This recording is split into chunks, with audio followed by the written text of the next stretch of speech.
Hi, welcome to another episode of Hot Takes. It's quite clear that John Swinney is mentally ill, mentally disturbed, needs to be relieved of power and taken to some kind of asylum where he can be treated with, the appropriate care and, tenderness that a man of his increasing years obviously needs. Because he says he has confidence in NHS Fife. And this is despite the Sandy Peggy case, despite them allowing a man into women's changing spaces, and despite the woman who's in charge of equality there saying, well, I don't know if I'm a man or a woman. Spoilers, she's a woman.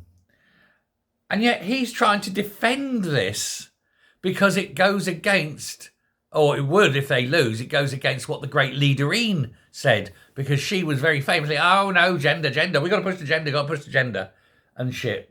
Even though it's going to end up costing about £500,000, this case alone, and then there's going to be, whichever way the result goes, there's going to be another court case, which could end up costing another £1 million if the SNP decided to defend it. Or, at the very least, it's going to cost the NHS around £1 million, because if they win their case, then they're going to get done by the Equalities and Human Rights Commission. They're going to be taking them to court.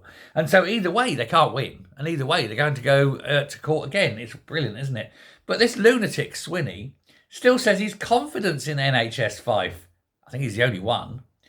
If you're a woman going into NHS Fife, can you guarantee you're going to go into an all-women ward, or will you have a women's ward with a man in it?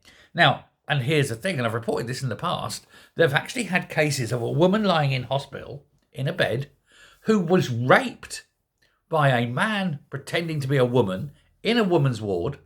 And when the police were called, the hospital said it couldn't possibly have happened because there was only women in that ward. So the NHS, the Scottish NHS, helped cover up a rape.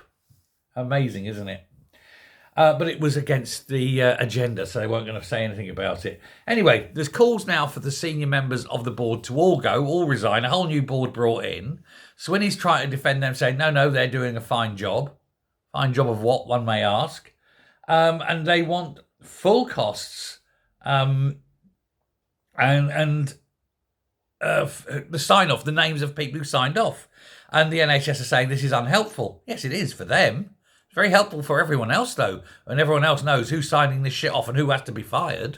That's very helpful. And certainly in terms of cost, that's very helpful. I don't know if you can hear that.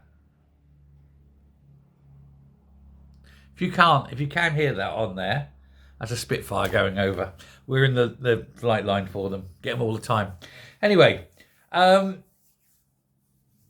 that this legal fight is continuing and that, he has joined with Neil Gray, the supposed health secretary, in saying that they both have confidence in both the health board, the board of directors there, and all those involved in the case. So basically, they're just hanging the nurses out to dry. Unfortunately, so's the nursing union, and that's very weird. But all power to Nurse Peggy. I hope she wins. I then hope she sues the absolute arse off NHS Fife and makes Swinney look like the complete and utter bellend he is. Thanks very much. Let me know what you think. Speak soon. Bye.